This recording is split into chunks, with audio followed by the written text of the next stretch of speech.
We have done 200 of these. This is the 200th episode of the Productive Conversations podcast. Thank you all for making this possible, and let's celebrate and start our next journey up to 300, then 4, 5, and just continuing this journey forever. So episode 200, we're bringing in one of our favorite guests, great friend of the show, great friend in general. You know how much I love this guy, Danny Lynch, Sirius XM's own from the Pac-12 network. Maddie, 200? 200. That's right. 200. That's where we're at right now. 200 episodes since October 20th, 2020. God damn, bro. Time flies, but yeah, right. When you're doing 200 and they just like kind of like mend together, it's like, wow, you got to this point. And I love the show, obviously. And I'm just so proud of everything it's been. Like, this is amazing. And I'm always going to come on the double zeros now for another. Like, that's my contract. Sure. My agent sent you everything. Yes, he did. And I can't wait for 300. That's going to be literally like so soon because you just pump them out all the time. Love the content, bro. So happy for you. And I love you as a man, and I love you as our friend. You know how much I love you too, man. Feelings mutual. I appreciate all your support, all the advice, all the candor, and just helping me be a better man in this world. Thank you, Danny Lynch. And yeah, we're keeping this new, I guess it was unofficial. Now it's officially a tradition. Always a double zeros. I came on 100.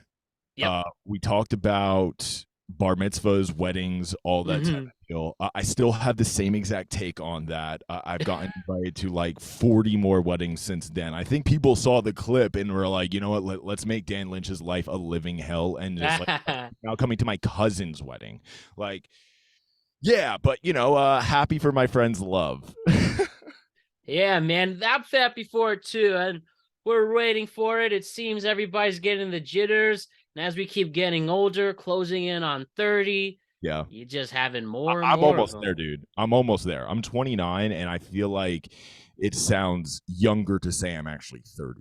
Like, it's so bizarre. In my head, I'm like, wait, I'm 29 years old. And like, I think it's just because it's on the back end of the 20s. Like, 30 just sounds young, fresher, all that type of stuff. 29's been a good year. I'm not going to lie. But like, man, every time I'm like, oh, 29, like, oh, I don't know what 39 is going to be even like, but like 29's been a weird number for me to take in. But yeah, 30's going to be interesting. 30's going to be a lot of fun.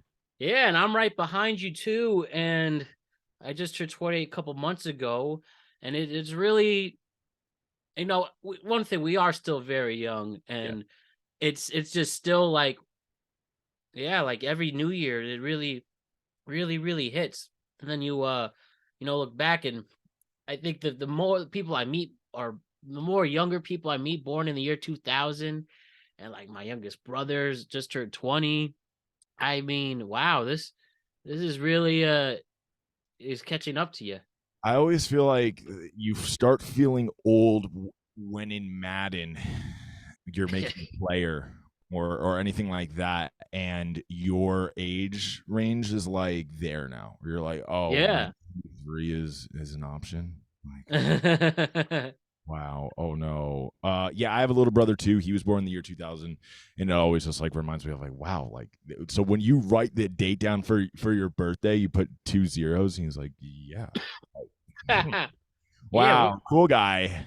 We're a special bunch, the Gen Z. Like, yeah, we're the special ones with the 90s there. And wow, like, you and I met. I don't want to freak us out, but it's now going to be 8 years this summer. 8. Yeah, I actually went home for my 10-year high school graduation. Oh boy, how'd that go? A trip to say the least. It was a good time. It was really interesting to see people that like I haven't thought about in a really long time. Right. Like kids who I was like only friends with at school, right? Like kids who I wouldn't hang out with outside of like going to like chemistry class or anything like that, but being like, oh, what's up, man? Like, yeah. And it was a good time. There, definitely some weirdos who are still in high school who just haven't left high school. They really peaked in high school. There is such thing for some people. Yeah, I'd like to think a lot of people have grown up since then, but once alcohol kind of gets involved and all that fun stuff, ex-girlfriend saying wild things, and you're just like, you know what? I saw the people I wanted to see. Yeah, I think it's time to leave. And then the constant, oh, you live in Los Angeles. I'm like, yeah, but it's not what you think. Like, but it's a lot warmer. It's a lot warmer than New Jersey right now. But man, it was still really nice to go home, see my family, and just catch up with kids who I haven't literally seen since June of 2012. Being like, what are you doing with your life? But yeah, for the most part, it was a good time. A lot of people showed up. I really thought I was gonna be like one of like 40 people who was there, being like, "Hi, I'm doing good," like Yeah. But a decent amount of people showed up. And for the most part, I think everyone had a good time. Yeah, I'm definitely excited to go when we have it. Now it'll be my turn this year. Hit our 10th year anniversary. You do it on like Thanksgiving and stuff? Yeah, that's what I've noticed at least. Yeah. So do that Wednesday before Thanksgiving. And there are a lot of people I am interested in. And this podcast has brought me back in touch with some people from high school. Bro, you have the glow up factor. You have the glow up factor, which I had too, because like when I left high school, I was a big, chunky defensive, offensive lineman who went into the world as a big man and, had a come to Jesus moment when I was like, wait, I'm over 330 pounds and I'm not playing football anymore. I like lose that weight. Yeah. Get that LA hotness going. So that was nice. That was cool. But like in my mind, I'm still that fat kid who was just the funny one in the back of the class being like, I'll always pranks on the teachers. Now I'm sounding like an asshole. Like, I don't think I had to glow up. This is what I heard from other people. Okay. Internet. Yeah, you're just repeating endorsements. Okay, people in the comments, like, I don't know. You tell me. Maybe right now you put I'll send you a picture of what I used to look like, and then maybe you could tell me if I was wrong or not. But hey, the glow up is the glow up, brother. That's what I'm saying. I look at some high school photos. It's just like bland. I think that's a perfect bland, inexperienced goober. Like, I mean, it's just like my hair. Like, why didn't I just get like more haircuts? Like the simplest things their way. We went to school in like the early teens, right? Like you graduated 13, I graduated 12. So like that style is so bizarre. Like the Justin Bieber style haircut. Like, and that's only 10 years ago. Like, what are we gonna look like in 10 years? So yeah, I haven't been on Facebook in a very long time, and I haven't looked at too many pictures, but every once in a while, like someone will send me like Throwback Thursday, and I'm like, oh, like, was I really wearing those Oasis, or were they? Yeah, I was that guy for a bit. But yeah, I don't know. Like the Bowling for Soup song, high school truly never ends. Literally, and it's always that it was funny. You mentioned that. Obviously, you're big Howard fans. I know. Did you see the Mark Maron interview? Yeah, I liked it a lot. I mean, so as a Howard fan, like I really have kind of gotten away from his interviews. I'm not saying that they're not great. Like I listened to the Bruce, love the Bruce interview. And got him he actually show up. Yeah, right in the studio. Shut up, baby. And I listened to the Mark Maron, and the Mark was really interesting. Obviously, I know of Mark, and he's obviously a huge comedian. But that was a really great interview. I really liked it. But I'm still just a fan of just all the staffer stuff. Like, of course. Oh my God, the Richard Christie stuff with his wife last week was amazing. And he got another Super Bowl win for his Chiefs. Oh man, that just shows how intense Eagle fans are. And I called one Eagle fan to just like kind of rag on him, and he picked up so sad where I was like, you know what, dude? It's not even worth it to just be like, yo, you suck, whatever. Yeah. But like I wanted to so bad, but like I felt the hurt from the Philadelphia Eagle fans. But I am a New York Football Giant fan, and I don't care. Like sorry, bro. Like you guys suck. And I don't think they're going to be any better next year. I think losing those coordinators is Yeah, big. really rough. Glad they left and not Kafka and Martindale. Big old wink, baby. He's staying. Yeah, I mean, the sky is the limit for the Giants, just depending on who we bring back. Oh, yes. I definitely want to get into that. But one thing I did want to mention with the Mark Maron, he talked about how he was in a Whole Foods parking lot and like this guy cut him off. He's like, "You fucking pussy," and stuff just like that. He's like, "I'm 59 years old and I went back to high school feel like that." And it just shows you some people really have those feelings still throughout their whole lives, you know? I do remember that part of the interview. Yeah, that you pray for them, and hopefully they find a partner, have a family, and they just move on in their lives. But there are some people who are still stuck in it. But go Raiders, go Scotch Plains Fanwood High School, class of 2012 forever. Yeah, but girl, my high school is actually going to get knocked down in the next 4 years, Norwalk High School, and they're building a new one across the street. So like, so you're going down with the like you have like the last like 10 years of memory there. Like you yeah, right. My an old school or no, not necessarily either. I think they built in the 70s, and I guess it did. Let's look. So the urban legend, it was designed by a prison architect. And if you went to my high school, it really is. There's our places. There, like the first floor had straight up no windows in it. These big, like bars all over the place. okay. It definitely fit that, and I guess they just want to modernize it. And they last year or this past football season was the last on that football field, and for all the people who've been there for not sporting and non-sporting events and graduations and being high school shenanigans, it's a end of an era. And my elementary school by my parents' house is also getting knocked down, and they're building one across the street.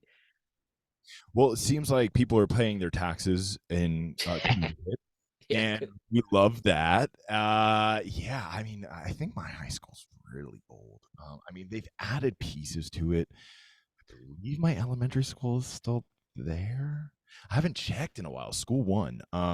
But yeah, it's like crazy to think about it. And like when I see like schools in Los Angeles, like they are not like schools on the East Coast. Like yeah, completely different campus setup. Like everything is like you walk outside to go to class. Your that would hit outdoor. different. Like basically every single like Disney Channel high school movie like is real. Like they do exist out here. And it's pretty crazy. But like today we had a rainy day, and I'm always like, what happens to the kids when it rains? Like but yeah, it's interesting, man. But I do not miss going to public high school. I do not miss going. I do not miss school at all. So shout out to the American youth, and hopefully they fix our problems in the future. Can you imagine like with high school, like the TikTok generation trying to keep up that way? And one thing, somebody made this funny point, right? And it's weird, right? Like when people are like putting out like OnlyFans. I'm not saying I just want to say like I'm not looking for this type of content, but like when people like like Euphoria, like showing sex tapes out there, and like some people are encouraging it. And I remember like sexting was a thing in my high schools, I'm sure with yours, and it seems that from what I hear and all this content that like some people are trying to really push that out more. Like what the fuck is going on with this Gen Z minds? Like throwing thirst traps all over the place. It just makes you uncomfortable. I think it's like a mix of like anyone and anything could be a brand now. And oh yeah, right. Tell me about it. Claim that as your own, you have the right to do that. And I feel like if it's done in a safe and consensual manner, like you should be able to do whatever you want. Obviously, if you're posting very inappropriate or like hurtful content for your personal gain or wealth, like yeah. But I also think there's another side to it of like hey, I'm glad that people have the opportunity to maybe bring in an extra $1,000 a month that they didn't have the opportunity to do 10 years ago. And that's again, bizarre. It's safe, it's consensual, and you are willing to put yourself out there in that manner. go for it. I'm all about it. All about For positivity, sure. body standpoint. All about people using their God-given talents. If it's your voice, your body, your your literal mind to create people's happiness or whatever, do it. Yeah, I just see make sure so you, many like you people. said, make sure it's consenting, make sure you're old enough to do it, and understand it is permanent too. So Yeah. just Oh yeah, it's out responsible. there, and screenshotting is real.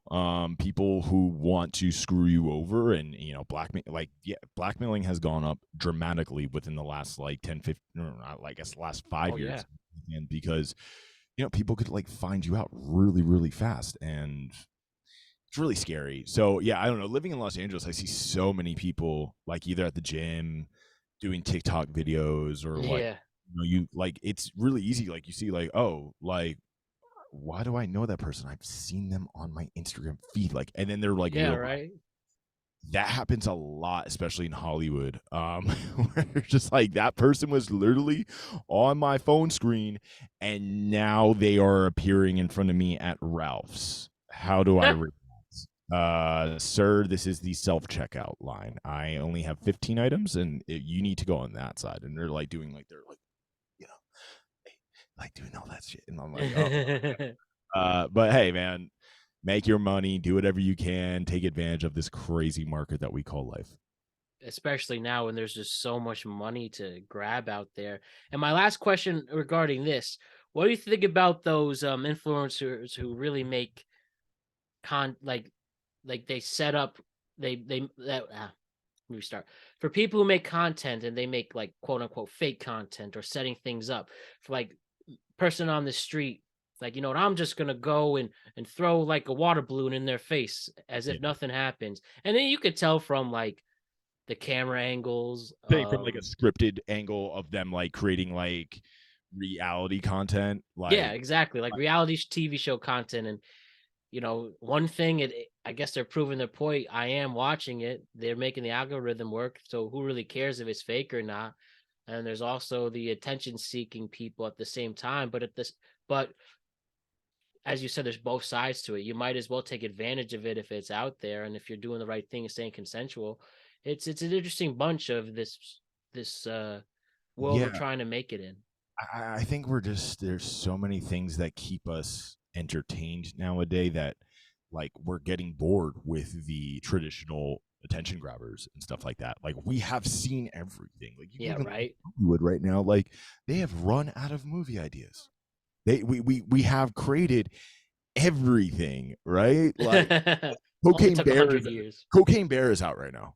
Cocaine Bear is out. Like that is a The stupid movie. movie. I think it's gonna be really funny and all this stuff. But the idea of that is like they spent millions of dollars working on that. Like, what else could we have done with that? Like, I just think This is people what adults have decided to do. and the Gen Z, the Gen Z audience are obviously the biggest audience right now on social media, and anything that you can to grab their attention is very, very valuable. Hmm.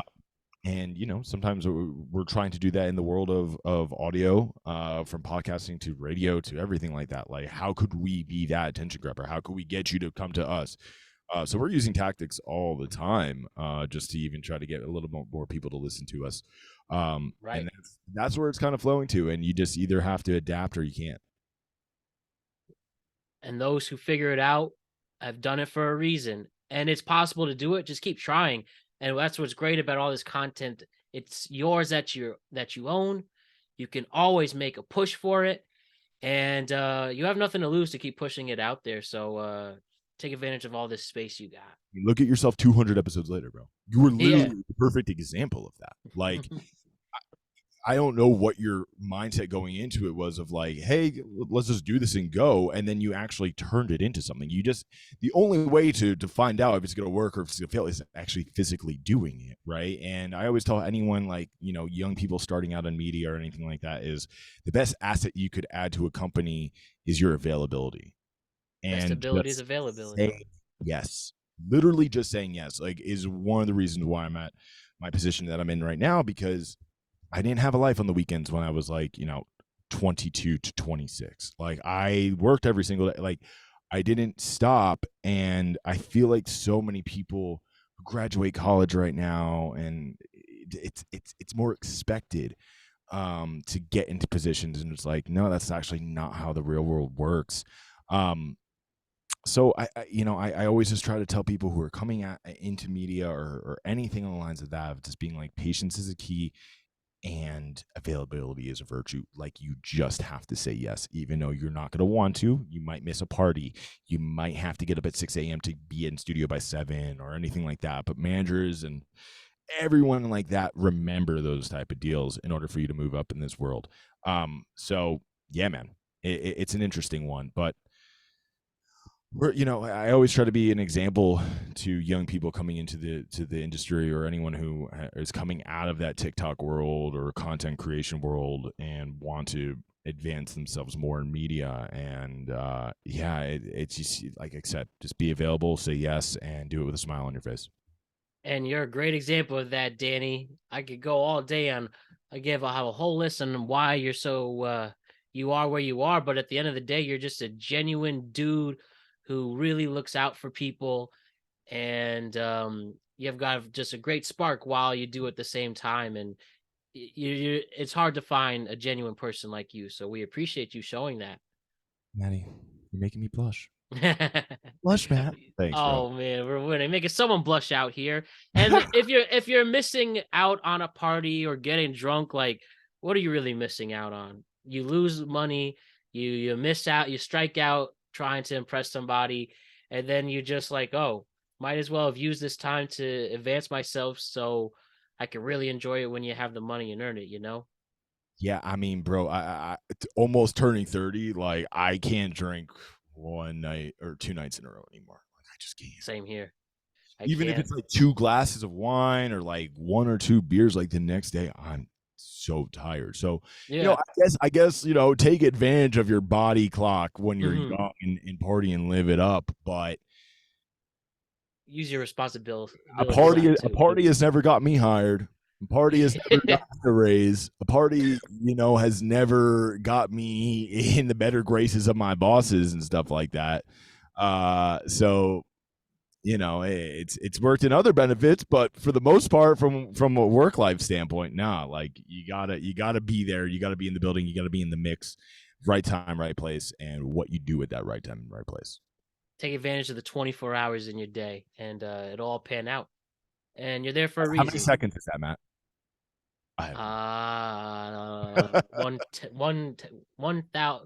2 million seconds. I don't know. We'll go with 2 that. million. Well, the Gen Zers will understand it. But. Wow. See, that's another thing. I've been looking up things on Urban Dictionary so much more. I can't believe I got to this point, but fuck it.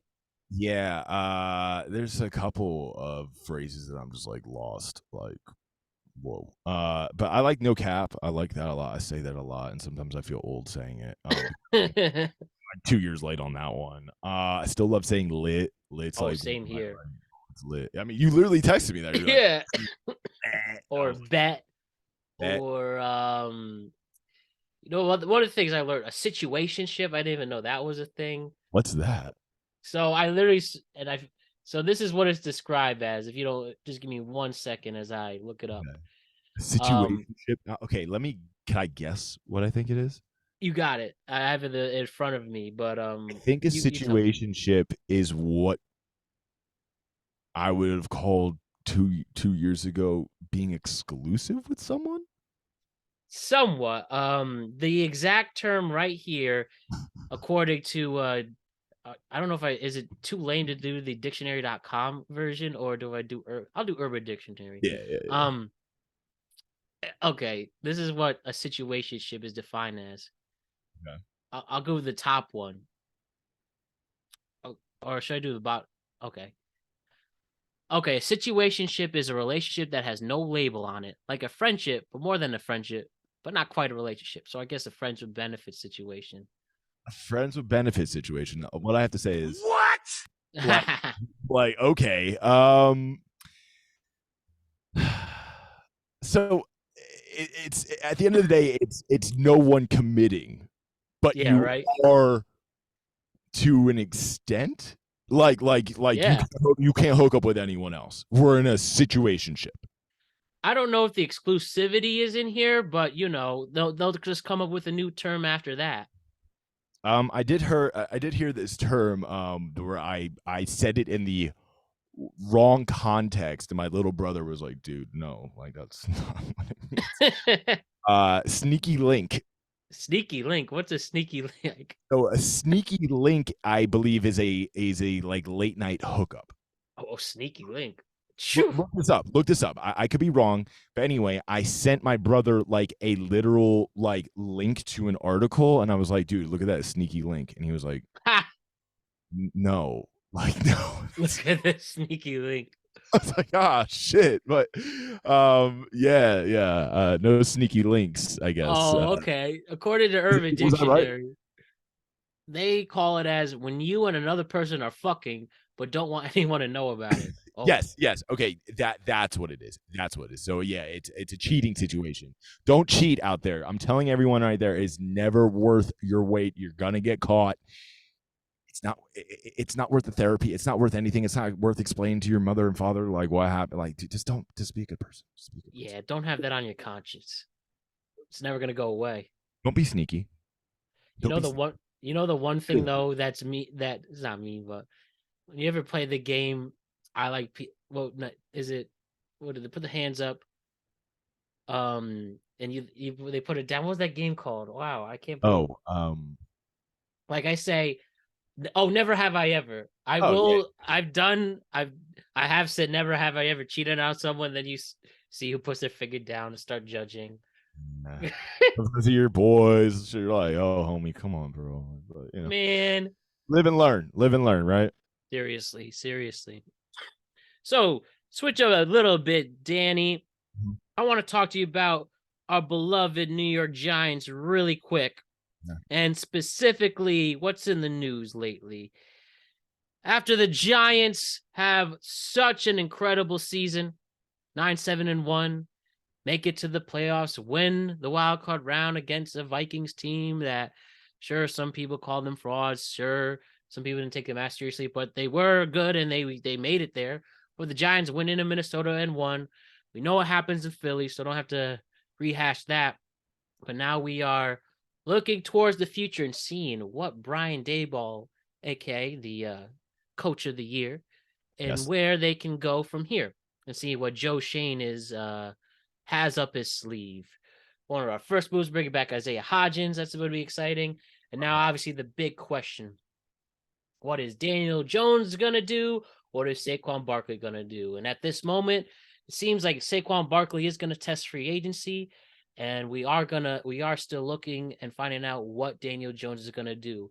Whether the Giants decide to franchise tag him for a year, take 36 off the cap and pay him that year, give him one more quote unquote prove it year, or are the Giants going to ultimately give him what he wants?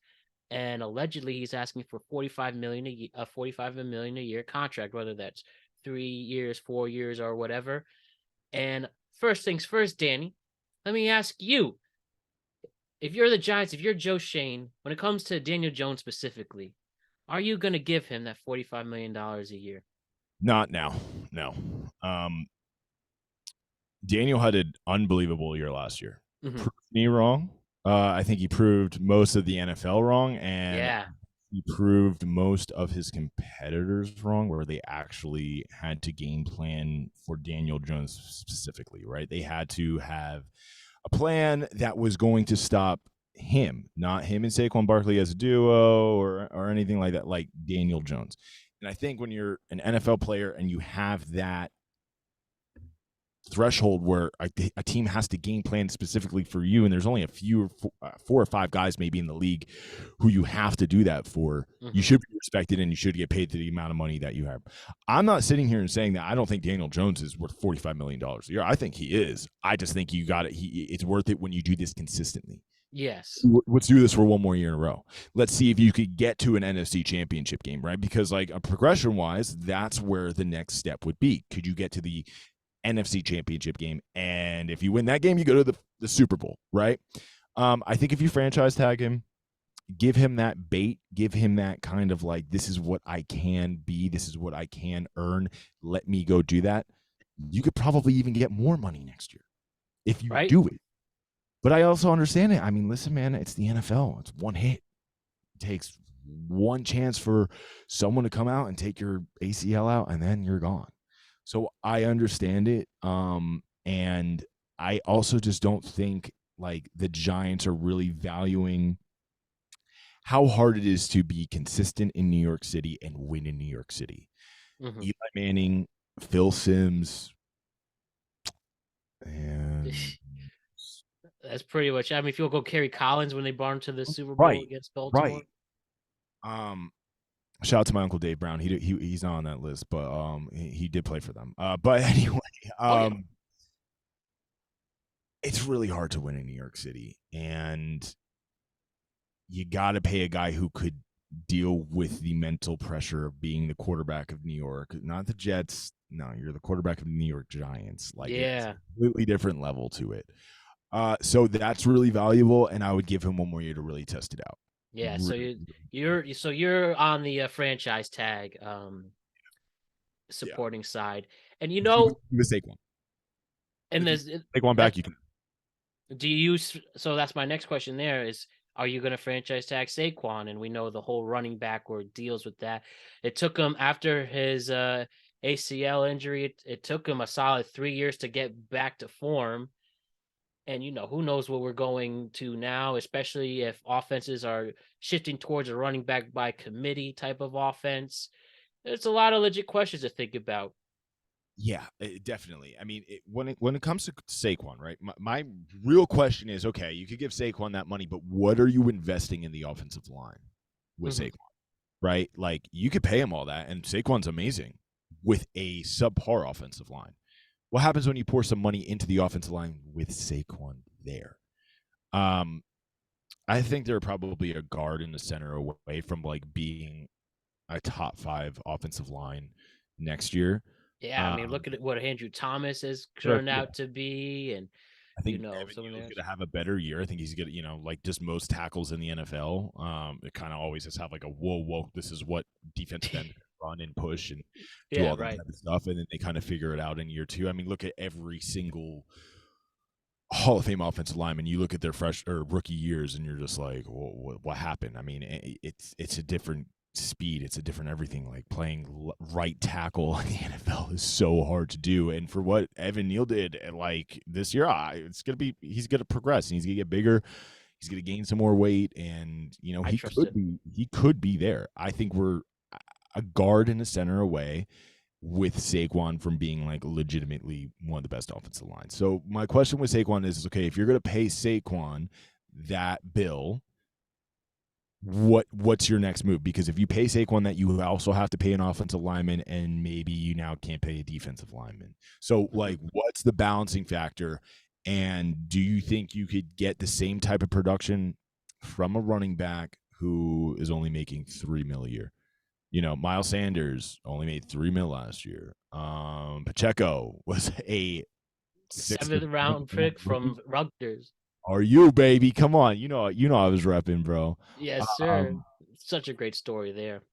Amazing. So you don't have to have a running back, but I also just like I'm like, bro, it's Saquon Barkley. Like, how do you let a generational talent like that go? And I've been seeing this argument so much of Giants fans and everyone else being like, this is Odell all over again. I'm like, no, it's not. Like, yeah, he doesn't have a personality. Odell, like exactly. Like, you know, Saquon is a family man, an unbelievable representative of the New York Giants franchise. The guy doesn't get in trouble off the field. You know, he knows who he is. He works hard.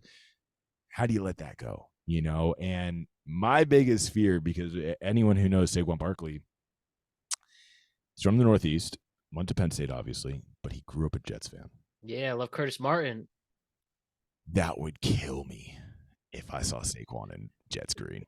Like, you really think they could make a push for that, even with Breece Hall returning? But we know the ACL injuries, he takes some time there.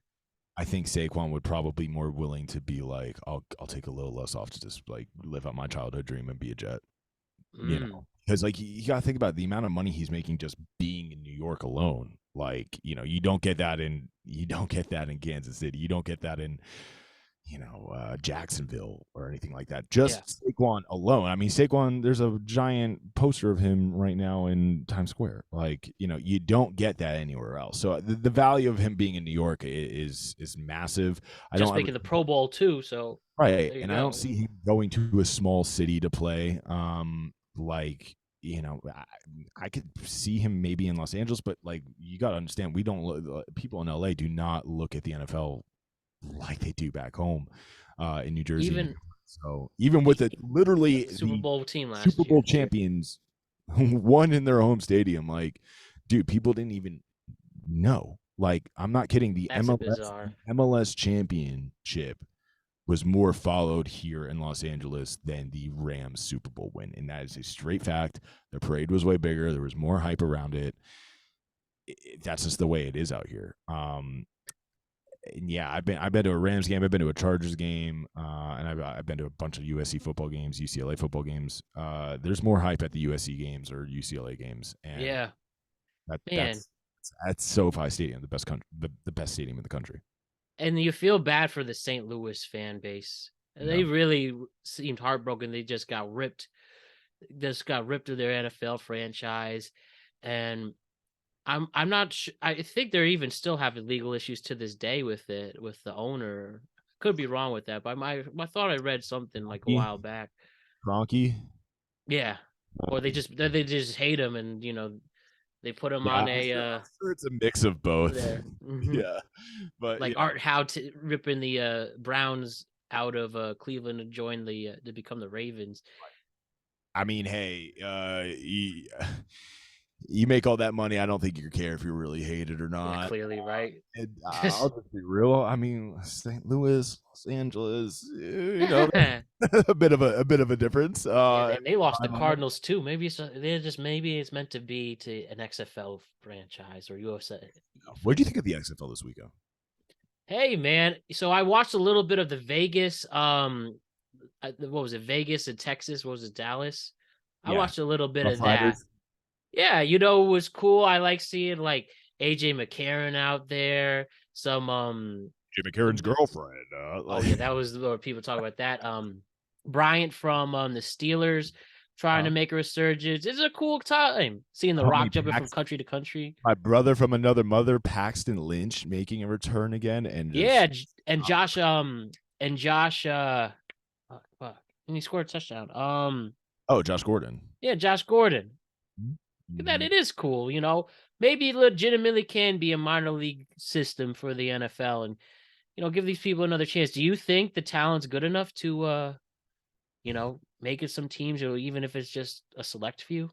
I think you'll probably get a few like athletes who would be able to translate over, like a punt returner, receiver, maybe a freak of nature tight end who's just like so athletic and tall that he hasn't learned the game yet. And but tight ends, you don't have to block anymore in the NFL. Like you pretty much all the passes. Look at Kelsey. Yeah, like the running backs have become the replacement blockers for tight ends. I think probably that. But the biggest difference that I see in the XFL or the USFL or anything like that is just the offense and defensive line play. Like, I don't think people realize how talented and big and fast these offense and defensive linemen are at the NFL level. And also so quick, how intelligent they are. When it comes to the line of like having 3 or 4 plays that you're gonna run, and then you have to figure it out. So go, and then boom, there's like 275-pound man running a 4.6 at you, and you got to make a decision. Really see that in the XFL and the offensive line and defensive line, where they are just not as big, they're not as fast, and there's a lot of holding that doesn't get called in the XFL. They literally can't call every holding call, or the game would take like 5 hours. That's like the biggest difference to me. But yeah, I think you'll probably get a few dudes out of these leagues that probably wouldn't have had an opportunity to get into the NFL. Now they have extra film as like a 24, 25-year-old guy playing. Why do I want to say the punt returner for the Cowboys was a former USFL or XFL guy? Yeah, that rings a bell. Let me Yeah. write that So down. there's a few like who will get out there. I'm Brock Purdy was drafted in the XFL. right, which is insane, right? I'm Yeah. homies with this dude who his name is Scooby Wright, if that rings a bell. Now that hits the name theory. Scooby, right? Scooby Wright. His Twitter is 2-star Scoob. He's the man. 2-star Scoob. Scooby Wright was a 2-star athlete out of the state. I want to say he's from Arizona. Went to the University of Arizona. I do not think he had a full ride scholarship or anything on lines of that, but worked his ass off. Became the NCAA's leading sack leader of 2011 or 2012. I believe he is the all-time tackle leader at Arizona. And he had a shot in the NFL. He got drafted. I think he was with the Cardinals and Patriots. Kind of took a couple years off. Yeah, I'm reading it all right now. I'm looking And at his resume. and he was the USFL championship game MVP last year. Yep. And he's the man. And he's just a dude who loves football so much. And he's trying to get into media and stuff like that too. I've had him on my show a few times. But you see guys like that where you're like, you were a freak of nature, bro. You were just legitimately good at football, but you just happen to be like 6'1", and you're just not at that level. But Scooby will kick your ass. Scooby will run you down. Like he created this amazing character. That's like he was calling himself like the Shark Dog, and it was so much fun to watch. So I love seeing guys like that get out there and do their thing because it's a really fun game. And bro, I personally can't bet in California, but from a betting standpoint, like why wouldn't you hit the over every single time in the XFL? Hit the over. You're going to win money. So from a betting perspective, this is where a lot of this country is going when it comes to sports. Is just, oh, could I bet on it? Like, can I make a quick 700? Like, so I think it's perfect for that, man. And I like a few of the rule changes. I like the kickoff. I like the idea of like them kind of lining up and then like having a chance to run it out. The television angles are really, really cool. I like the ref. That's one thing that hit me. The unique officials attire, like you said, it just looks cooler. I also like the Dean Blandino. Like they had like a little like shot to him being like, there was like a fumble or something like that, and they went directly live to Dean. Watching him break it down with the officials being like, yep, that's it. It's out. It's out. It's out. Yep, here we go. Where fans can be like, oh, it's scripted. Oh, man. What do you think about that whole narrative right now? The NFL is scripted. If you saw the Arian Foster and PAFT comment, even though it was clear they were sarcastic, but trolling. it's a popping hashtag right now. And that's what's dangerous about like trolling in this world where like, you could say something that's like so like obviously no way, but you could fool people nowadays.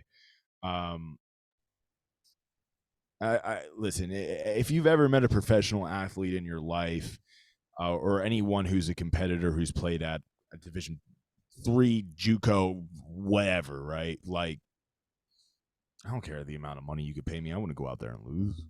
Yeah. Like, it's disrespectful to say that to them, yeah. Especially for the one thing too, and why I give credit and really support these larger salaries in sports. They are there for our entertainment. We risk our life. They risk their lives every time they play. I mean, look at the DeMar Hamlin situation, and we always feed into it. You can't complain about these salaries if you're still going to watch the game and dedicate yourself to it, cover it. It's a ridiculous argument. It really is. And as you said right here, they can't, to shave points like that, to ruin reputations and legacy. It isn't worth it. Now, on that aspect, I mean, I wouldn't be surprised since gambling has become legal in most states if players have shaved points and stuff like that. I wouldn't be surprised like that. If they know that they're down and they go into the halftime and they look at the over and stuff like that. I mean, there was the quarterback of Penn State was caught on camera mouthing, "We need the over." No way, really? I didn't even caught know this doing story. it. And wow. guess what? they got out there and hit the over. Like, you're telling me, like, there's kids on campus, and I mean, when I was in college, like, there was that one dude on campus who you could go to and hit him up, hit the bookie and stuff like that. Yeah. You go to like Penn State, Syracuse, anything like that, just like 5 or 6 of those kids. Of course. They know what's going on. These kids aren't dumb. Like, what? Like, yeah, I'll give you an extra like $2K if you hit that over today. Like, really hit it. I wouldn't do, and like, there's nothing wrong with scoring the amount of points, but that's where it gets dangerous, man. And yeah, I don't know. And I also want to say to everyone who does bet, remember, you have to pay taxes on bets. Yep, you do. You have to pay taxes on bets. They don't do it for you. We haven't seen this yet in the United States, and this is what I'm terrified, absolutely terrified as a tax-paying American within the next 5 years of people winning all of this money when it comes to betting, and then Uncle Sam comes and hits you up for $7K, and you don't have it. Pay your taxes on your bets. They will find out. Just do it. It's very simple. They don't take that much out, but they still do. You need to report it. And that's what I'm really nervous about, people in like 5 years of being in real tax problems because of winning bets. Yeah, and especially you'll find a way. It's easy us, on the East Coast right now. Most of the states on the East Coast, at least New York, New Jersey, Connecticut has it. I'm a FanDuel guy, and hit it all, whether in all sports now. And yeah, you just have to be careful and put a limit. And it really is like, with college basketball season now, I always too a limit to do $10 a day, and even though I still have to, be careful of that, and then maybe 20 on the weekends. And especially like for instance, a college basketball season. Like, if I didn't hit today, then I still have, West Coast games that you just want. Maybe if I just get this one, that's all it takes. But then you lose it out, and then you lose 9 times out of 10, really. And remember to always wager when it's leisure for you. Don't do it to make a car payment or anything like that, because karma will just naturally make you lose that bet anyways. Yeah, man. I mean, I legally cannot bet on a lot of things just because of my job, and I'm happy about that. And honestly, like, I don't think I would have any influence on the game or anything like that, where I wouldn't get anything that anyone else wouldn't. But because I have relationships with kids who I've had on my show or anything like that, like, they could come to me and be like, "Oh, well, you knew about this, right?" And that's, I personally don't do it. But like, every time I go home to Jersey, like, I look at that FanDuel account, I'm like, that MLB game looks a lot of fun right now. Oh, baseball's an easy one. This is every single day, and all these. I'm just, that's my biggest fear, man. Is just people getting into real financial issues due to betting, and there's easy ways to do it, just to get yourself out of it. So anyone who's making quick money and being like, "Oh, I hit this 6-leg parlay, let's go," like that, like, never show their losses. Be careful. Just be careful. Pay those taxes. Uncle Sam will always find you, bro. Especially if you're in New Jersey. They will find you. Oh yeah. They will find you and find you, man. Last thing on wagering, what really, and I'll admit, this might just me being jealous, but when, like, specifically, like, Bleacher Report, like, their betting page shows me that somebody just like, I'm just gonna do a 15 leg and put $1 in it, and then they hit it, and then I'm mad.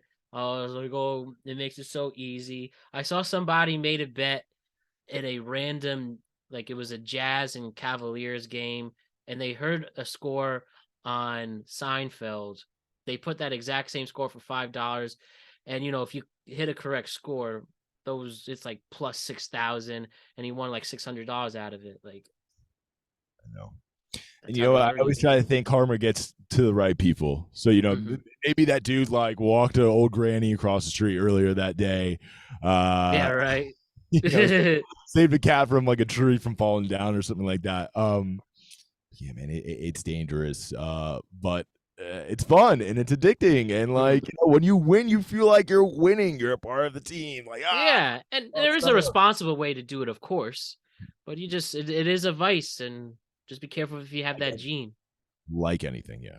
Just watch the Craig Carpenter documentary, and it'll really make you want to delete your FanDuel account.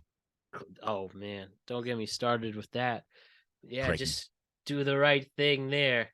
Oh, Craigie, him and his show, they won the ratings battle again. Him and Evan, man, I can't believe that duo. Yeah, Michael K show, he's probably gonna retire soon. That's what they're all saying. He just can't take it. Do you think he's gonna retire from radio, or do you think he's gonna retire from like doing Yankee games and stuff like that too? I think the radio, for what I'm hearing and reading stuff on the posts, they're just getting slaughtered in the ratings, and obviously I just don't time listen. to find a new host. I haven't listened since I've moved out here. Yeah, I can see. I mean, like Michael's up there, man. Like he's not a spring chicken. Yeah, right. Maybe it's time to switch it up. It would be weird not to hear him on Yankee games, though. Like, oh yeah, he could stay there. I support that. I think, I wouldn't even.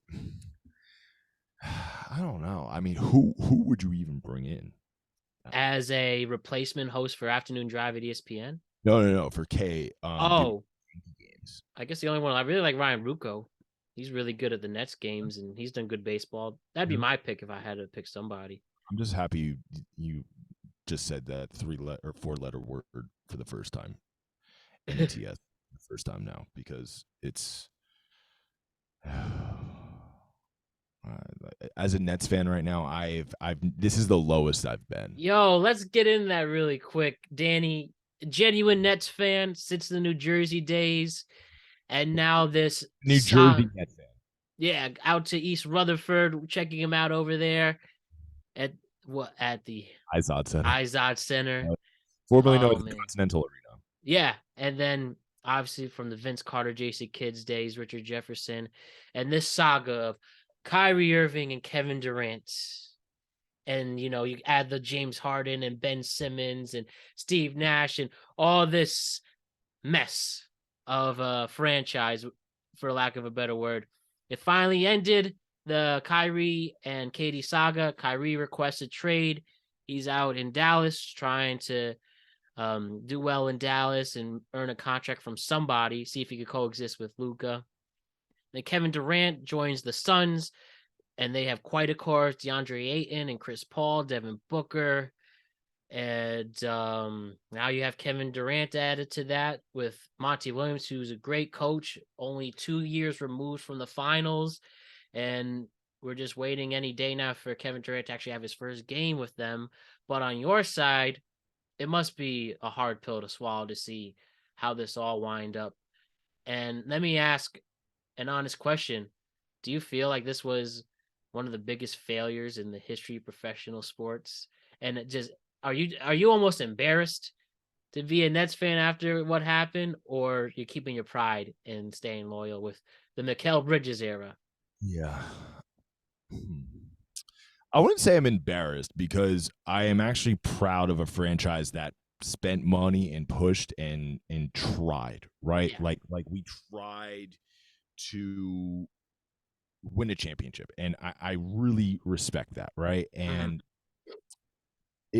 we were 2 inches away, right? Oh yeah. Evan was on the line. And I really think we would have won the championship that year. Like I thought that was our year. So that really is an infamous moment in sports now. I mean, I think about that every single time I watch the Nets play, where I'm like, we were that close, because I really think they would have won it that year. Yeah, clearly. I don't know if it's a failure, because in sports, the outcome is unpredictable, right? What I do think was a failure was, let's go back 10 years ago to trading away literally 4 to 5 round first picks for Paul Garnett or Kevin Garnett, Paul Pierce, and Jason Terry. And those picks turned into Jason Tatum and Jaylen Brown. And a bunch of other things for the Boston Celtics, right? Yeah. That's where we need to go back to, and being like, so a lot of people don't realize this, but when the Nets traded for KD and they got all these first round picks, right? we're basically back at ground zero because of the Harden trades, right? We Yeah, all traded those Houston multiple picks. first round picks for that. So now we're just back at point one. So we are basically back at recovering from the 2010, 2011. I think that's when it was when they traded for. Yeah. You can fact check me on that, but like that's where we are as an organization. And it sucks. It really sucks because every single year, like that's I love the Giants. You know, obviously have connections to them, but like I love being a Nets fan. Like I am a just I don't know. I feel like it's like kind of a version of being a Mets fan. Like it's really frustrating, and I flag to flag hard. Like I tweet out every single year, "This is it! Like, come on!" Like, I feel it. I stuck with with Kyrie through all the crazy shit he was saying. I'm Yeah. Jewish, by the way, too. Saying this, like, I'm a Jewish man. Like, I fully believed in like everyone had like the right to say whatever they want, freedom of free speech in this country. I never felt like as a Jewish man like threatened or thought he was anti-Semitic or anything like that. Right. Personally, I wasn't. And again, I'm Jewish. I know I don't look like it, but I am. Just And I can't speak for all Jews, right? But and I also have like a different perspective of Kyrie. Like Kyrie was a year older than me, and my high school played him in basketball. So I've been watching Kyrie since we've been in like 7th grade. We're like, yeah, this is freak of nature from Elizabeth, New Jersey, who is just ripping it up. he really is one of the best point guards to ever do it, or shooting His guards to handles ever are do it. insane. His handles are insane. But like going back to this part of like, it was really cool to have like one of the best athletes in their sport on your team for a certain amount of time, right? Like Patriot fans and Tampa Bay fans could be like, we had the GOAT on our team, and that was awesome to have him on our team. Like, you could have the debate all you want, LeBron, Jordan, but like I think when Kevin's healthy, he's just as lethal as both of them. Oh yeah, And it's really he's cool special. for like a 2 years to be like Kevin Durant's on my team. Like he's gonna go out there and he's gonna put up 40. Like, and you can't stop him. And like the confidence of that as a fan of watching that is like, dude, this is sick. Like amazing. And I don't blame Kevin for going. I don't like once Kyrie was gone, like he was like, all right, I gotta go too. Yeah, right. That like we were just that close, and it didn't work out. It didn't work. Every But single whatever happened, franchise would have done the same thing Sean Marks has done. I you mean, had to. should there have been maybe some more accountability held? Should there have been more discipline, especially like the whole Steve Nash ordeal? Yeah, you can make that argument as well. But at the end of the day, you really can't fault them for trying. Of course, it's easy to laugh at, like if you're a Knicks fan or the Nets fans who are trolls, but you know, it's a good time to start from ground zero. Sean Marks has done it before when you had the D'Lo era and younger Spencer Dinwiddie and One Jared of my Allen. favorite Nets teams too. I love that era, and like that summer, I was like, all right, we're gonna get Kevin, like, or all right, Kyrie, but like, man, if we were in that position now, and like D'Lo like actually stayed in Brooklyn, and like this was D'Lo's team, like it'd be a lot different, man. Especially with the rise of Nick Claxton, who was a young player on those teams too. Yup. But like, if you want to go even deeper into this, like, we could go deeper to like, I want to say 2009, around that time when we let go of Brooke Lopez. Mm. That was a mistake. They should have never let go of Brooke Lopez. And then wins a ring on the Bucks too. And So good defensively still. I love Brooke Lopez. Love him so much. Like I love Robin Lopez, like both Pac-12 guys at Stanford. I loved his game since he was a rookie. Playing with Nadad Kristic. Like, dude, I love him, and every time, and it sucked too because like there would be multiple times where like the Nets would play the Bucks, and I would catch myself rooting for Brooke. Where I'm like, that's like Brooke Lopez is a freak. He's a beast. He's so underrated, and I think it's just because how quiet he is as a human being. But if he had the personality of like Embiid and or like anyone, like he would be a legit superstar. But he's so quiet. Plays in Milwaukee. I really respect his game, man. So every time I'm just like, you know what? Like, I hope Rook gets another one. Hey man, this Bucks. It's either going to be the Bucks or the Celtics in the East. So we'll see where it goes there. One thing I've been really intrigued from your opinion on this, because we have talked about this guy before on this show, and to some fanfare with our earliest reels. But Aaron Rodgers is currently quote unquote in the dark. Yeah. And we know this whole story. Is he leaving Green Bay? Is he not? If he is, where is he going? Seems like the three teams are either the Jets, the Raiders, and they did say the 49ers, but it seems like that's going to be taken away. Yeah. Some people thought maybe the Titans, but that hasn't been mentioned yet. But so it's clearly either going to be the Raiders or the Jets. But my question for you on this, as he's in his darkness retreat, he's off this week from Pat McAfee. The Pat McAfee show is off in general this week. But say he comes back for Aaron Rodgers Tuesday, a week from today, and Pat gets him. Do you think what do you think he's gonna get out of this experience, knowing his unique mind? Aaron is like the ultimate troll. He really is. I love him for that. And Some people are turned off for it, but I personally love it. Yeah. I mean, the one thing that pissed me off was the COVID stuff. Like, I was like, all right, bro. Like, if you literally were an Aaron Rodgers, you had been fired by any job in this country, right? Like, that wasn't cool. But, you know, we're America. We get over things within 24 hours.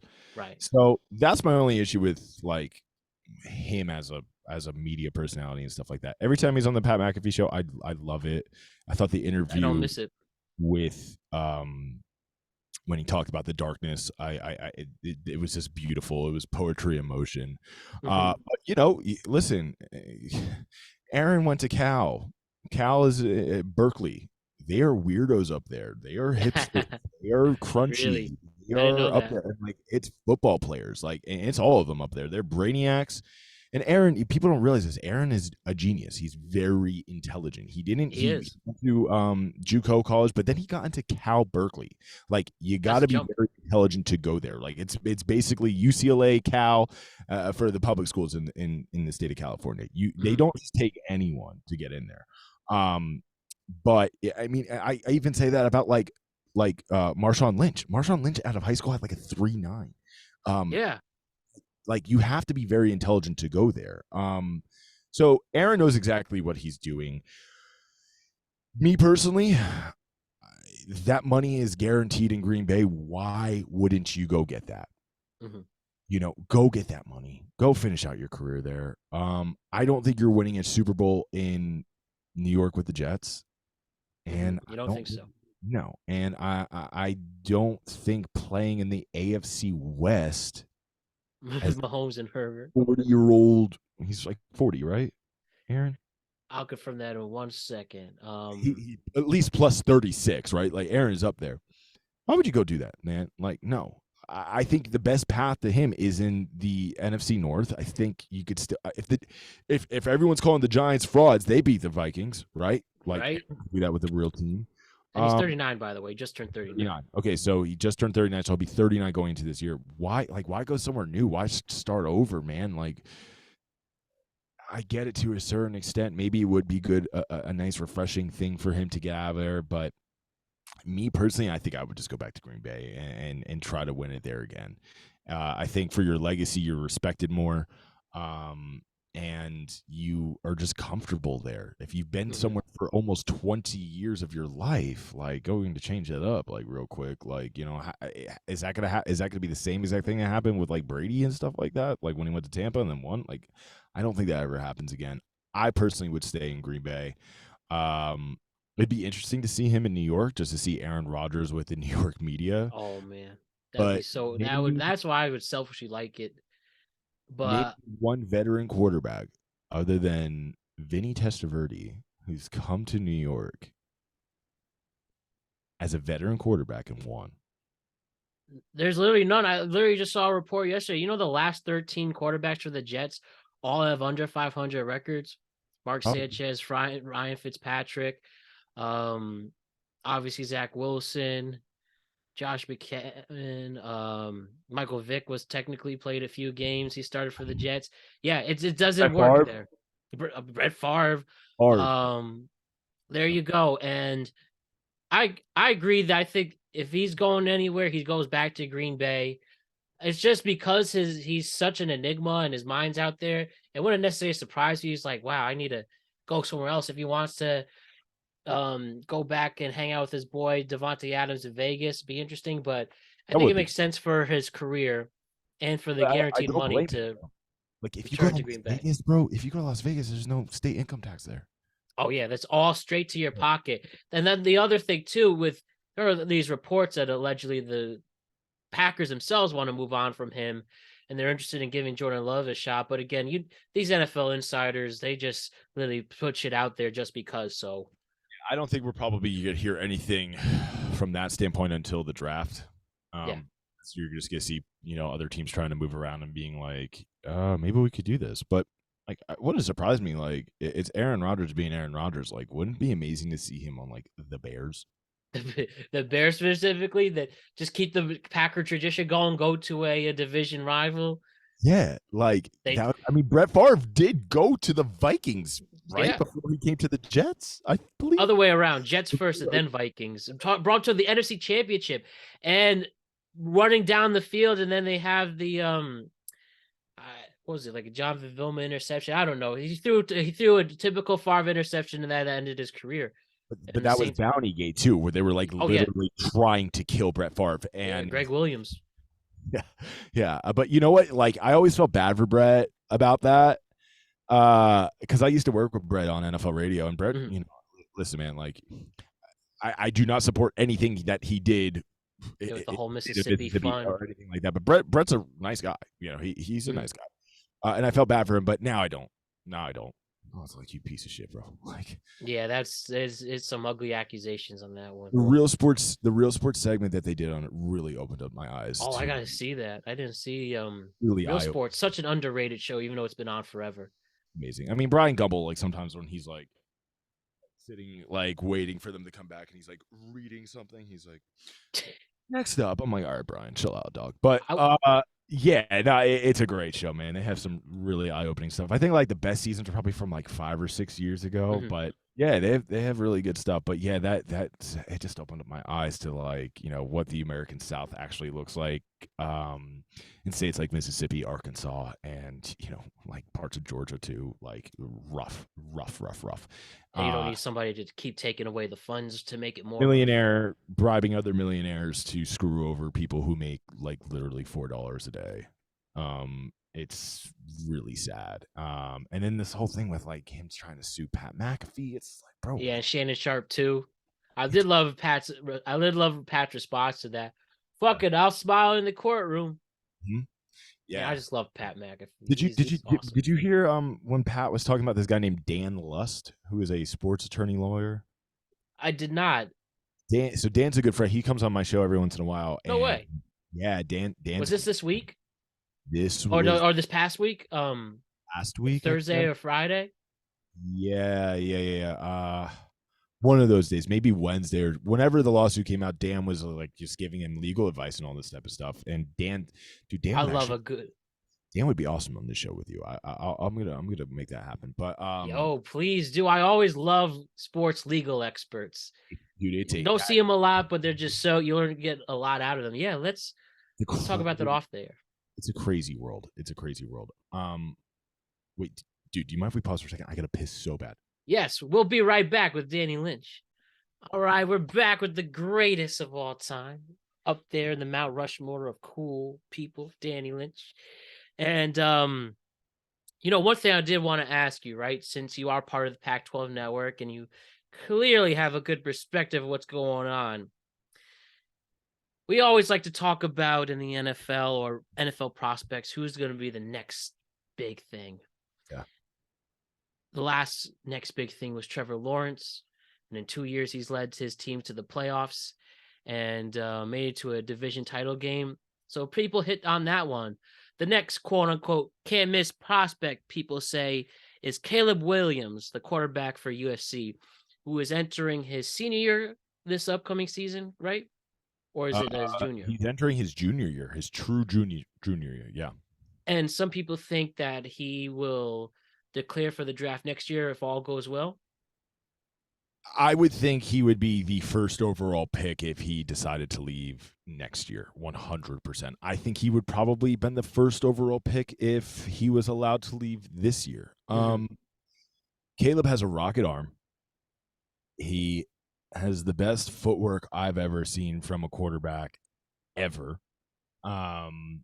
He is dominating in Los Angeles from an NIL standpoint. The NIL stuff, man.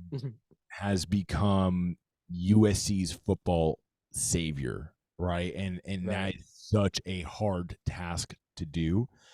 Every time we have him on the show or if we have him at media day or anything along the lines of that, it's like I have to remind myself this kid is like literally 19 years old because it sounds like a 34-year-old man. You're drafting a kid, I shouldn't say a kid, a man who is already the franchise of USC football in the biggest market for college football in the country.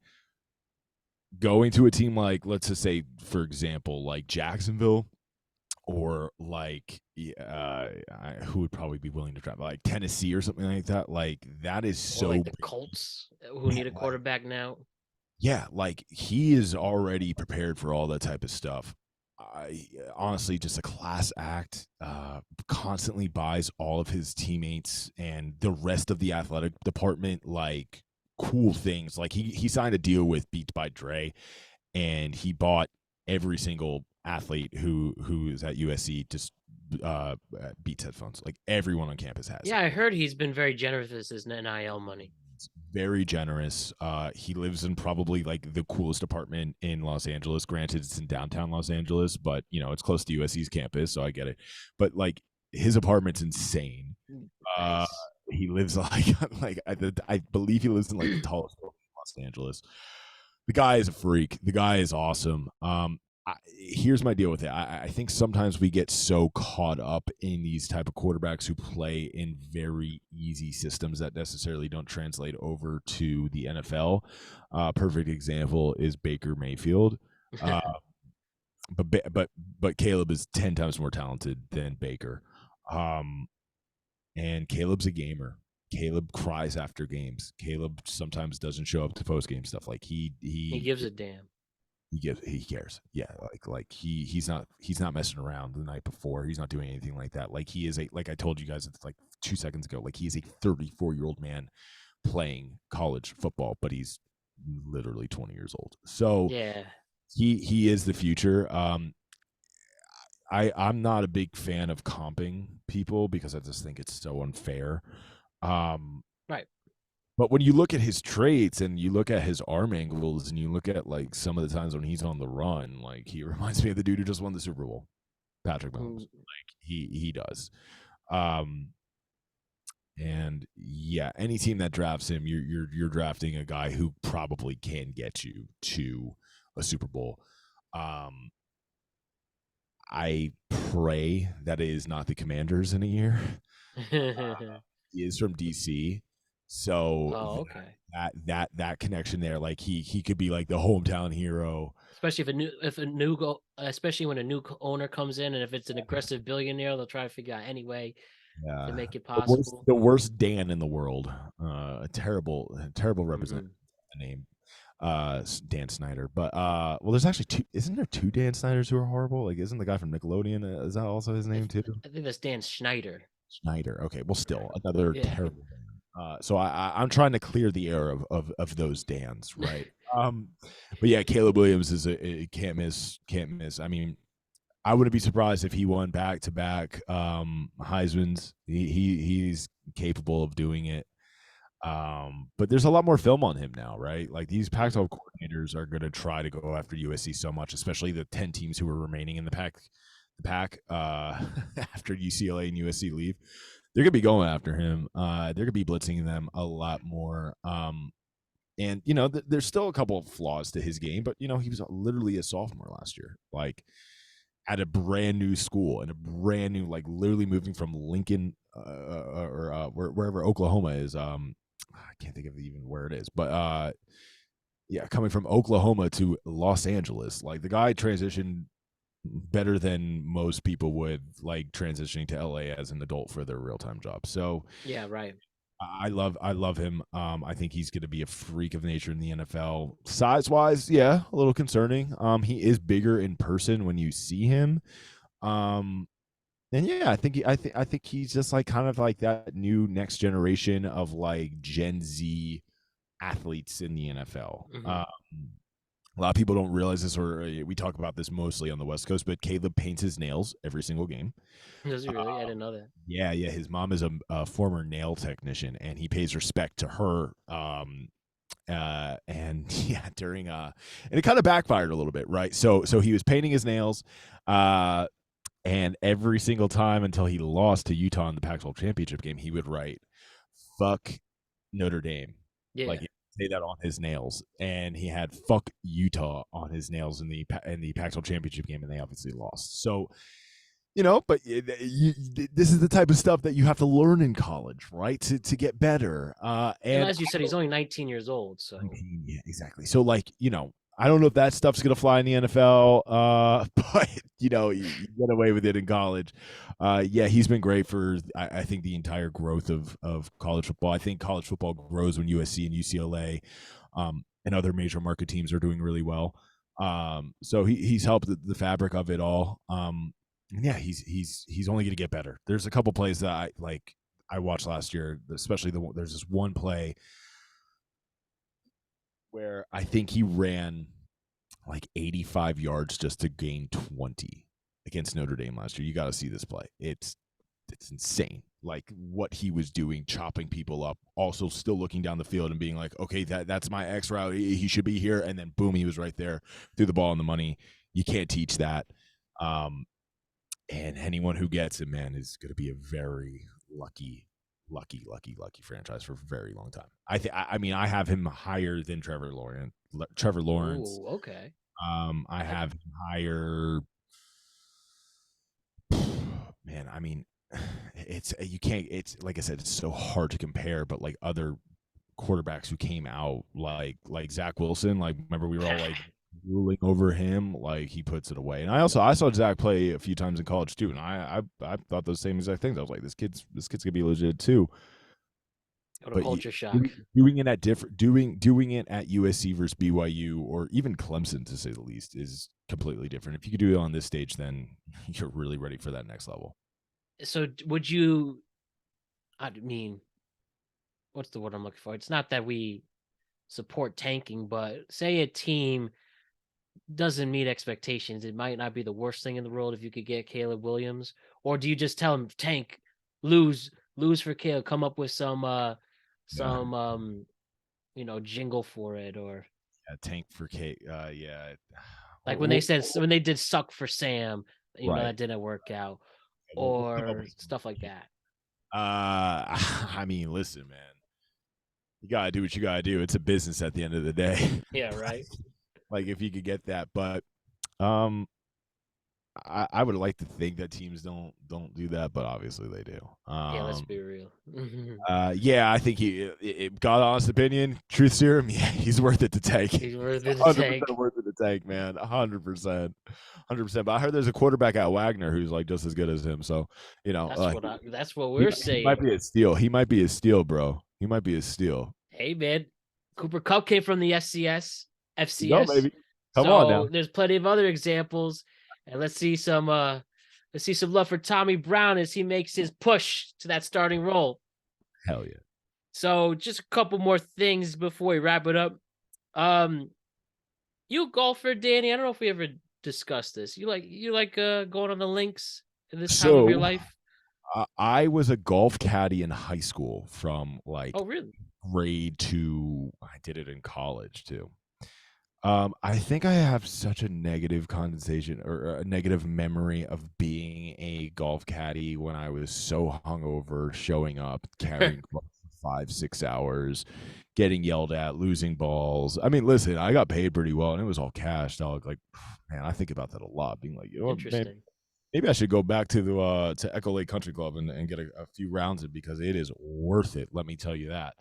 But no, I've fallen in love with tennis. Tennis is my sport. Yeah, I know you left social media, but you always would post yourself on the tennis court. Yeah. Honestly, man, I've taken a social media cleanse for like the last. I mean, I'm still on Twitter just for my job, but Right. off Instagram, off all dating apps, off a lot of things, man. And I personally needed it. I never try to tell people what to do or anything like that. Yeah. But I feel so much more clear, clean. I'm focused. I'm not scrolling aimlessly and just like getting lost and being like, oh, that was 15 minutes. Now it's turned into an hour. Now it's 2 a.m. and I'm still scrolling. But yeah, back to the original question. I do love golf. I respect it. I think it's the hardest game in the world to be professional at. Oh, But I very much suck. so. I suck, and I'm too frustrated. And again, I just have this like memory of being like a golf caddy for so long. But yeah, tennis is my game, and I hate pickleball, so don't even ask. The pickleball era is really making a push right now. Hey, Yeah. you're original one there. Yeah, I've always loved golf, even as a kid. I've extensively followed, and now our age, more people are starting to get that bug to play golf. Yeah, Go on the links and stuff, and especially with that new especially, Netflix show. Have you oh seen yeah, it? Full Swing is awesome. Brooks Koepka is such a baby. That made me hate him even more. Like, come on.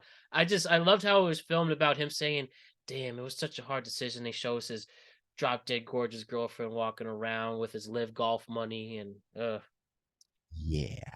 I mean, you're just rich country club kids who grow up and become rich. You know what I mean? But yeah, right. But it's interesting time, especially another thing with gambling. People love gambling on golf because of the insane odds you get if you hit. Mhm. Yeah, I personally, I mean, I don't really bet that often, but I could only imagine like if you're consistently watching and you could tell who's going to win. Yeah, because I'm assuming everyone's plus, right, when they go into Oh, it. every single one. Like, I think the favorite was Scotty Scheffler, who fell in the second round, the third round of this past tournament. But Yeah. him as the favorite was plus 1,300.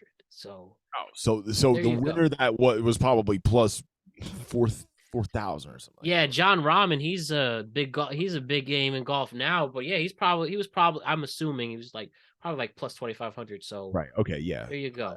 Believe he's a Pac-12er. I want to say he went to ASU, if I'm not mistaken. Let's quickly see right here. And then of course, anytime you have Tiger playing, it's a big deal. Yeah, Tiger being Tiger. Obviously, the tampon thing was just like, dude, like, That was not, who cares? I mean, yeah, whatever. But like, Tiger, you can't do that, man. You are Tiger Woods. I mean, obviously, Every nothing single camera's happened to on him. you. But like, what did you think? Like, I also think he was kind of just like, whatever. What are you gonna do? So El Tigre, though, I love him. Yeah, and John Rahm went to Arizona State. So There we go. yeah, there you go. I knew it was one of them. Yeah. I mean, Man. that's where you want to go to play golf in college, like Arizona or Arizona State. Like, Oh, I never been to that state before. I really want to check it out. The way people, are so yeah, gung ho about it. listen, you got parts of the state that you're in the West. You feel like you're a cowboy, but Tempe's also where the University of Arizona State is, and then Tucson is pretty cool too. But Tucson's in the middle of nowhere. Like, legitimately, there's no shade there. There's nothing. It's just a campus. But it's fun. It's definitely one of the best party schools in the country. And you really feel old when you go on campus to one of those and you're like, oh, I'm 29. Oh man, I definitely I love hearing your on the road stories. It's fascinating stuff. But one last final thing, Danny, before we wrap it up. This is somebody we've talked about since we first met. One of our favorite people to talk about. How about our boy Eric Andre winning the heart of Emily Ratajkowski? Ranch it up, Eric. Yeah, right. It up, brother. This is the guy who poured milk on the subway on himself, and he's with this girl. Sacrifice me. I am your human sacrifice. I didn't get the job at Fruit Loops. Yeah. Mm-hmm. Okay, so my thing is like, man, like, Eric is a representative of just the good guys out there. Mm-hmm. All the guys. You never heard a bad thing about Eric Andre. You never cancel all that type of stuff. 2, and like goofy guys are back. Yes, let's go. Back. Like it, like, I knew the tides were kind of turning for me about like, I don't know, like a month or 2 ago when SZA came out with the song Big Boy. Mm-hmm. I need a big boy. You know that one? Yeah. Oh yeah. I'm like, finally I'm being represented. Like, this is a shout out, like, yo, like literally you're putting this out there. And then so that gave me more confidence, right? I'm like, yeah, let's go. And then Eric Andre with what's that song that she was in? Blurred Lines. Eric, just I'm clapping for you, man. Like amazing. I've seen Eric live a few times, and that's a dream right there. I have to see. Oh, dude, like it's the real show. Like he is out there doing it. I've heard though, like he is actually pretty tame and quiet in real life. Like it's obviously not his actual personality. I thank God. Right. But yeah, man, I think it's just a win for the good guys. It's a win for the silly boys. But it just kind of proves, man, confidence is key. Yeah. And always truly being yourself is key when it comes to dating and anything like that. But like also I feel bad for Eric in a sense too, because like, like Eric's not an ugly person. No. Like Eric, like it's not like Eric's a celebrity, like like this is what it's like. But like when you actually look up, like how many people do you think like saw like, oh, this is Ratajkowski's new boyfriend? Who is this dude? And then they look at Eric Andre, and then you see him. You see him doing like ranch it up, or like like my Bird favorite Up. Bird Up with Lizzo, I think is unbelievable. Like that is classic. Yeah, so it's a win for the good guys. Shout out to Eric. I've seen him driving around Silver Lake every once in a while. No way. He's always waving at people. He's a good man, always takes pictures. So Eric's one of the good guys. And yeah, man, if you're a good guy, have a nice smile, and you could be creative and have productive conversations. Mm-hmm. I think you could get A1 models, bro. Hey, we're open for it. Suggest me. The future is bright there. And like I said, this is the only celebrity I've like legitimately was proud of. Yeah. And that's no knock on him either, because like I said, he's a successful, hardworking dude. But it just shows, like you said, this looks really matter. It's just about how you rock yourself. Yeah. And that's just what's so awesome there. A win for the good guys.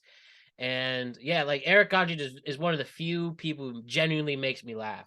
And like before all this, and season 6 is coming out this year.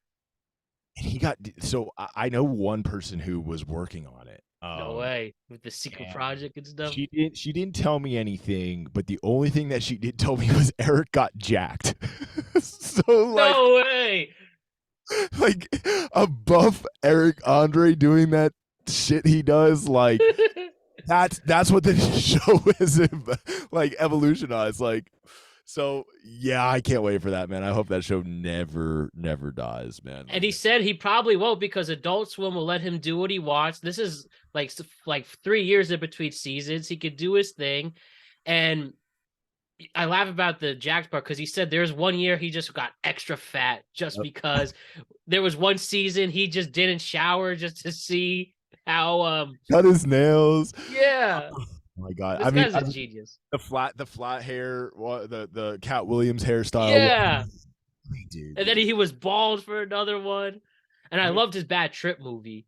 Bad Trip was highly underrated. I don't think a lot of people like saw that movie, and because they see Eric and they're like, "Oh, this could be some crazy stuff," but like storyline is amazing, and they make it work. Maria, like, dude, Eric, that's I know a dream guest. I know you're a subscriber, bro. Shout out, bro. We're so happy for you, bro. We're happy for you, Eric Andre. And also, this last season, ranch it up. This last season worked without Hannibal, too. Yeah. I missed him. And I was glad he came back in the last episode. The last episode where he was like, I've always been here. I know. I was a little nervous for that. I was like, man, like, Hannibal really makes that thing go. Just from just his little comments and stuff like that. But yeah, no, they crushed it. Kicking Flavor Flav in the face, which apparently he was legitimately pissed. Yeah, he actually got upset about that. Yeah. But yeah, Brandable, the guy. Yeah. You can do whatever you want with that show, and that's why it's so beautiful for what they've created, where they could get away with absolutely anything too. And yeah, man. But also, like, you know, like I was looking because I personally couldn't believe Eric was dating her, and I heard it on Howard, and I was like, no, no way. And then I just like typed his name in and went right to his Instagram on my computer, and then I like saw a post of like, you know, his father just died, right? Mm-hmm. So we always think of these figures as just people who are on television, who are on your screen, who are just a square, and like, you know, but then they have that crazy side, and you think that's their personality, but then you see like posts like that, and you're like, yo, he's a real dude. Like he goes through real things that everyone goes through. If you're famous, rich, poor, or anything like that, and like that kind of like humanized him a little bit to me, and for sure, you know, but also dating one of the world's most beautiful models also kind of humanizes him a little bit because of like he's probably just a normal person like me and you right now, man. But also just isn't afraid to like run through a wall and scream and like eat raw chicken. Right. And one thing, he's very intelligent too. Like he's genuinely one of my favorite radio podcast interviews. Like he is very smart and knows what he's doing. And him and that's how I originally found out about Eric Rodgers, was from his first Howard appearance. Yeah. And you just hope he does press for the Howard interview. Since they those two really vibe well and respect for each other. He's a perfect Howard guest. I mean, he always says like I am the product of Robin and Howard Stern, because if you look at Howard or Eric's parents, like, yeah, you know, no, just like she looks just like Howard Stern. It's the craziest thing. Like, it's wild. But yeah, you know, he went to music school. He's with Berkeley. Like, yeah, bro, that's like the top music school in the country. Yeah, that interview, that's actually a really influential interview for me, man. Like, just like, because I was like, man, like I have that weirdness kind of like Eric. Obviously, I'm not like running around screaming rant stuff, but like, you know, like that he's an inspiration to me, and like, you know, he like just hearing his path and all this type of stuff. Like, yeah, he didn't make it till he was 31 years old, man. Yeah, he's talked about how he would do stand-up acts and then ask, can I sleep over someone's house? Yeah, because he was renting out his place that he was renting to people for the night so he can make, like, you know, so like sometimes in this weird ass world, man, it doesn't happen instantly. You kind of got to work towards it, and when you do it, you're there, and then all of a sudden you're dating a supermodel. There you go. And he also dated Rosario Dawson before, so he's Eric's done well for himself. Eric's done well for himself. Yeah. He's not dating some like freak in Hollywood, you know. Like, clearly. Like I said, dream podcast guest here for sure. But man, hopefully we could just hang out with him, you, me, and him, and his crew, or whatever someday. Yeah, we'll hit up Eric. Well, he has a beautiful Tesla. Take us, charge it up, and yeah, we'll ride up and down the block. Maybe we'll hang out with her, but you know, we'll see what happens. But we'll see what happens. We just want to tell stories. That's it. And this was another successful one, Danny. You know, you my guy. Love you, bro. Can't wait to do this again soon. And just keep being yourself, man. You Sirius XM's very own from the Pac-12 network, Daniel Lynch. I appreciate you, my guy. If you have any final words, here you go. 200 more. 200 more. And 200 after that. And after that. And after that.